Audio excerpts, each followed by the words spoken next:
ஸ்ரீ சாய்நாத சச்சரிதம் அத்தியாயம் 9. விடைபெறும் போது சாய்பாபாவின் ஆணைகளுக்கு கீழ்ப்படியாதிருத்தலின் விளைவு, சில நிகழ்ச்சிகள், பிச்சை எடுப்பதும் அதன் அவசியமும், பக்தரின் அதாவது தர்கட் குடும்பத்தின் அனுபவம், பாபா எவ்வாறு திருப்தியுடன் உண்பிக்கப்பட்டார். முந்தைய அத்தியாயத்தின் முடிவில் விடைபெறும் போது பாபாவின் ஆணைகளுக்கு கீழ்ப்படிந்தவர்கள் நன்மை அடைந்தனர் என்றும், அவைகளுக்கு கீழ்ப்படியாதவர்கள் பல துச்சம்பவங்களுக்கு ஆளானார்கள் என்றும் மட்டுமே கூறப்பட்டது. சில குறிப்பிட்ட நிகழ்ச்சிகளாலும் மற்றும் சம்பவங்களாலும் இக்கூற்று விவரமாக இந்த அத்தியாயத்தில் சித்தரிக்கப்பட்டுள்ளது. சிரடி புனித யாத்திரையின் குணாதிசயம். சிரடி புனித யாத்திரையின் ஒரு சிறப்பான வினோதம் என்னவென்றால், எவரும் சிரடியை விட்டு பாபாவின் அனுமதியின்றி அகன்று செல்ல முடியாது. அப்படி செல்வாரே ஆனால் அவர் சொல்லற்கரிய தொல்லைகளை வரவேற்கிறார். ஆனால் எவரேனும் சிரடியை விட்டு வெளியேறி செல்லும்படி பாபாவால் கேட்டுக் கொள்ளப்பட்டால் அவர் அங்கு அதற்கு மேல் தங்கி இருக்க முடியாது. பக்தர்கள் பாபாவிடம் சென்று வந்தனம் செய்து விடைபெற்று செல்ல போகும்போது அவர் சில யோசனைகள் அல்லது குறிப்புகள் வழங்குவார். இந்த யோசனைகள் பின்பற்றப்பட வேண்டும். இவைகள் பின்பற்றப்படாவிட்டாலும் அல்லது விலக்கப்பட்டு இருந்தாலும் அங்கனம் தூண்டுரைகளுக்கு மாறாக நடந்தவர்களுக்கு விபத்துக்கள் நேரிடுவது உறுதி. இதை பற்றி சில நிகழ்ச்சிகளை கீழே குறிப்பிடுகிறோம். தாத்யா கோதைப்பாடில் ஒரு முறை கோவர்காவன் கடை வீதிக்கு குதிரை வண்டியில் சென்று கொண்டிருந்தார். அவர் மசூதிக்கு அவசரமாக திரும்பி வந்து பாபாவை வணங்கி தான் கோவர்காவன் கடை வீதிக்கு செல்ல போவதாக கூறினார். பாபாவோ, அவசரப்படாதே, சிறிது தாமதித்து கடை வீதிக்கு செல், கிராமத்தை விட்டு வெளியில் செல்லாதே என்றார். ஆனால் போவதற்கு அவருடைய வேகத்தை கண்ட பாபா ஷாமாவையாவது அதாவது மாதவ்ராவ் தேஷ்பாண்டே உடன் அழைத்து செல்லுமாறு கூறினார். இவ்வுத்தரவை பொருட்படுத்தாது தாத்யா கோதே உடனே குதிரை வண்டியை ஓட்டி சென்றார். 2 குதிரைகளில் ₹300 விலையுள்ள குதிரை மிகவும் சுறுசுறுப்பாகவும் இருப்பு கொள்ளாமலும் இருந்தது. சாவ்லி பிஹீர் கிராமத்தை தாண்டிய பிறகு அது தாறுமாறாக ஓட ஆரம்பித்தது. இடுப்பில் சுளுக்கு ஏற்பட்டு கீழே விழுந்து விட்டது. தாத்யா அதிகமாக காயப்படவில்லை. ஆனால் சாய்பாபாவின் உத்தரவை நினைவிற்கொண்டார். மற்றொரு சந்தர்ப்பத்தில் கோல்ஹார் கிராமத்துக்கு செல்லும் போது பாபாவின் நெறிமுறையை மதிக்காமல் குதிரை வண்டியில் சென்றபோது அதுவும் இதே கதிக்கு இலக்காகியது. ஐரோப்பிய பெருந்தகை. சிலடிக்கு ஒரு முறை ஒரு ஐரோப்பிய பெருந்தகை ஏதோ ஒரு குறிக்கோளுடன் நானா சாஹிப்பின் அறிமுக குறிப்புடன் வந்தார். ஒரு கூடாரத்தில் சௌகரியமாக தங்க வைக்கப்பட்டார். அவர் பாபாவின் முன் மண்டியிட்டு பாபாவின் கையை முத்தமிட விரும்பினார். எனவே அவர் 3 முறை மசூதிக்குள் நுழைய முயன்றார். ஆனால் அவர் அப்படி செய்வதை பாபா தடுத்து விட்டார். கீழே உள்ள திறந்தவெளி முற்றத்தில் அமர்ந்து பாபாவின் தரிசனத்தை செய்யும்படி கேட்கப்பட்டார். தமக்கு அளிக்கப்பட்ட வரவேற்பை கண்டு மகிழாத ஐரோப்பியர் சிரடியை விட்டு உடனே புறப்பட விரும்பி விடைபெறுவதற்காக வந்தார். பாபா அவரை அடுத்த நாள் போகும்படியும் அவசரப்பட வேண்டாம் என்றும் கூறினார். மக்களும் அவரை பாபாவின் அறிவுரையின்படியே செய்ய வேண்டிக் கொண்டனர். இவற்றையெல்லாம் செவிமடுக்காது அவர் ஒரு குதிரை வண்டியில் சிரடியை விட்டு புறப்பட்டார். முதலில் குதிரைகள் ஒழுங்காக ஓடின.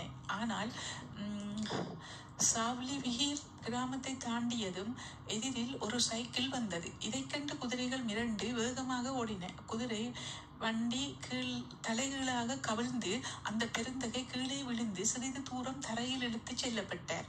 உடனேயே அவர் காப்பாற்றப்பட்டார். என்றாலும் தனக்கு ஏற்பட்ட காயங்களை குணப்படுத்துவதற்காக கோவர்காவன் மருத்துவமனைக்கு சென்று படுக்க வேண்டியதாயிற்று. இத்தகைய அனுபவங்கள் கணக்கில் அடங்கா.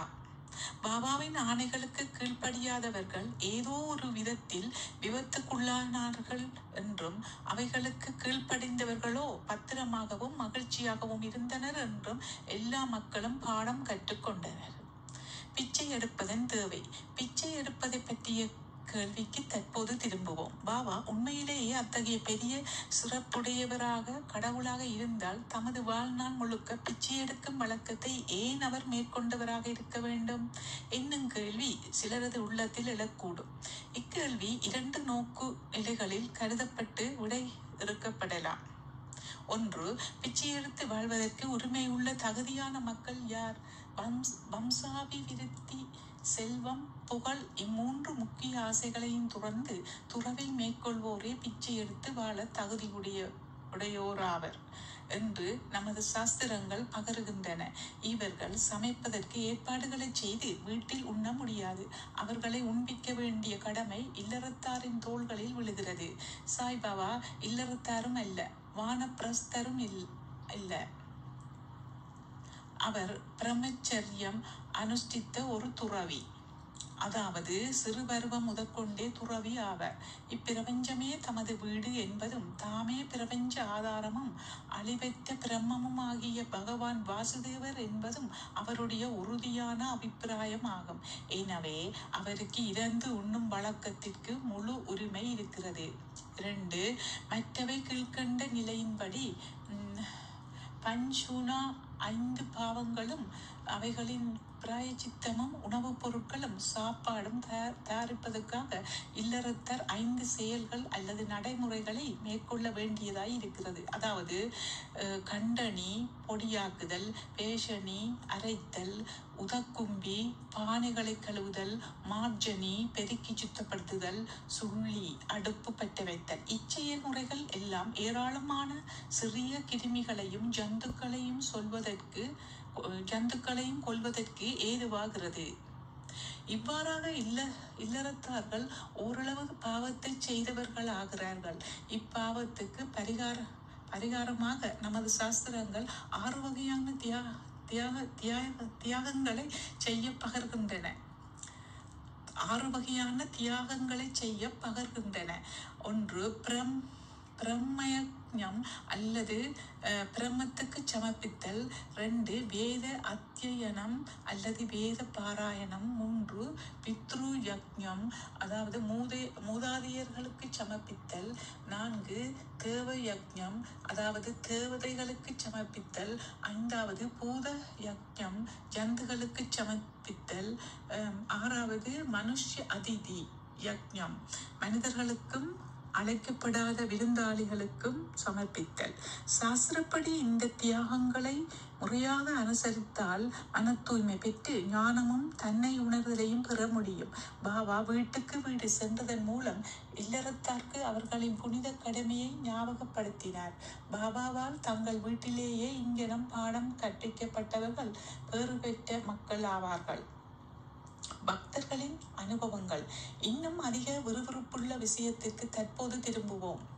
கிருஷ்ண பரமாத்மா பகவத்கீதையில் அன்புடனும் பக்தியுடனும் யாரொருவர் எனக்கு ஓர் இலை, மலர், பழம் அல்லது நீரை சமர்ப்பிக்கிறாரோ அந்த தூய்மையான தன்னடக்கமுடையவருடைய அன்பு காணிக்கையானது ஆர்வத்துடனும் தாமதமின்றியும் என்னால் ஏற்றுக்கொள்ளப்படுகிறது என்று கூறியிருக்கிறார்.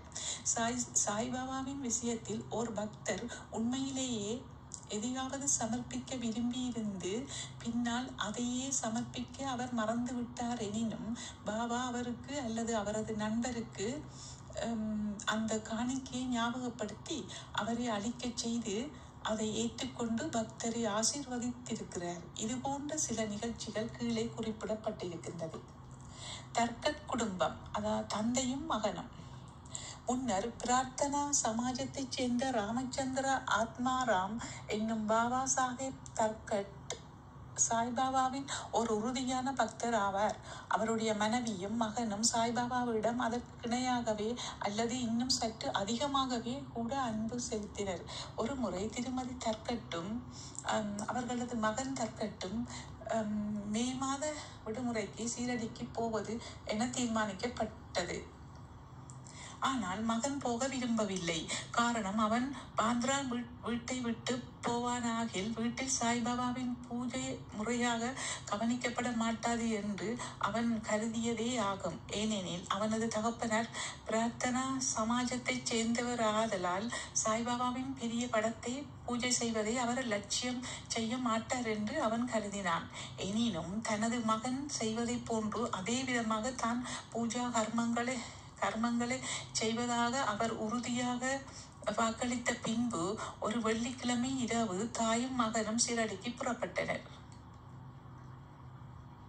அடுத்த நாள் சனிக்கிழமை தர்கட் அதிகாலையில் எழுந்திருந்து பூஜை செய்வதற்கு முன் நீராடிவிட்டு பூஜை அறையை சாஷ்டாங்கமாக நமஸ்கரித்து, பாபா, எனது மகன் செய்த அதே மாதிரியாக நான் பூஜை செய்ய போகிறேன். ஆனால் தயவு செய்து அதை ஒரு இயந்திர கதியான பயிற்சியாக ஆக்கிவிடாதீர்கள் என்று கூறிக்கொண்டே பூஜை செய்து சில கற்கண்டு கட்டிகளை நைவேத்தியமாக சமர்ப்பித்தார். அக்கற்கண்டு பகல் உணவின் போது பகிர்ந்தளிக்கப்பட்டது. அந்நாள் மாலையும் அதன் பின்னர் ஞாயிற்றுக்கிழமையும் எல்லாம் நலமாகவே நடந்தேறின. தொடர்ந்து வேலை நாளான திங்கட்கிழமையும் நன்றாகவே கழிந்தது. தனது வாழ்நாளிலேயே இம்மாதிரியாக பூஜையை செய்தறியாத தர்கட் தன் மகனுக்கு வாக்களித்தபடி எல்லாம் மிகவும் திருப்திகரமான முறையிலேயே நடந்தேறிக் கொண்டிருப்பதில் தனக்குள்ளேயே பெருமளவு நம்பிக்கை பெற்றார். அடுத்த நாளான செவ்வாயன்று வழக்கம் போல் காலையில் பூஜையை நிகழ்த்திய பின் தனது வேலைக்கு சென்றார். மதியம் வீட்டுக்கு வந்து உணவு பரிமாறப்பட்ட போது பகிர்ந்து கொள்ள கற்கண்டு பிரசாதம் இல்லாததை கண்டார்.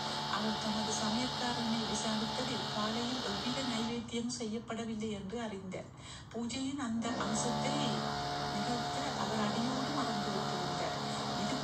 தனது இருக்கையை விட்டு எழுந்திருந்து பூஜை அறையில் விழுந்து வணங்கி தமது தவறுதலுக்காக வருத்தம் தெரிவித்து, அதே நேரத்தில் இத்தகைய ஒரு சாதாரணமான நடைமுறை விஷயத்தில் வழிகாட்டாததற்காக பாபாவை அவர் கடிந்து கொண்டார். பின்னர் தனது மகனுக்கு உண்மைகளை கூறி ஒரு கடிதம் எழுதி அதை பாபாவின் பாதத்தடியில் வைத்து புறக்கணிப்பிற்காக தம்மை பொறுத்தருளவும் வேண்டுமாறு எழுதியிருந்தார்.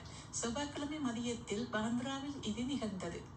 ஏறக்குறைய இதே நேரத்தில் சிரடியில் மத்தியான தீபாராதனை நிகழ்வதற்கு சிறிதே முன்பாக பாபா திருமதி தர்கட்டை நோக்கி, அம்மா, பாந்திராவில் உள்ள உனது வீட்டிற்கு ஏதேனும் உண்ணலாம் என்ற எண்ணத்துடன் சென்றிருந்தேன். கதவு பூட்டப்பட்டிருப்பதை கண்டேன். எப்படியோ உள்ளே நுழைந்து அதாவது தர்கட் நான் உண்பதற்கு ஏதும் விட்டு வைக்கவில்லை என்பதை வருத்தத்துடன் அறிந்தேன். எனவே பசி தணிக்கப்படாமலேயே திரும்பி வந்துவிட்டேன் என்று கூறினார். அப்பெண்மணிக்கு இது ஒன்றும் புரியவில்லை. அருகில் இருந்த மகனோ, அதாவது பாந்திராவில் பூஜையில் ஏதோ தவறு நிகழ்ந்திருக்கிறது என்று அனைத்தையும் புரிந்து கொண்டு வீடு திரும்ப பாபாவின் அனுமதியை வேண்டினார். பாபா இதை மறுத்தார். எனினும் அங்கேயே அப்பையனை பூஜை செய்ய அனுமதித்தார். அப்போது சிரடியில் நிகழ்ந்த விவரங்களை எல்லாம் பற்றி பையன் தகப்பனாருக்கு ஒரு கடிதம் எழுதி வீட்டில் பூஜையை அலட்சியம் செய்ய வேண்டாம் என்று மன்றாடி வேண்டியிருந்தான். 2 கடிதங்களும் ஒன்றை ஒன்று தாண்டி போய் இருவருக்குமே அடுத்த நாள் கிடைத்தது. இது ஓர் அற்புதமல்லவா? திருமதி தர்கட். தற்போது திருமதி தர்கட்டின் நிகழ்ச்சியை எடுத்துக்கொள்வோம். அவள் 3 பொருட்களை சமர்ப்பித்தாள்.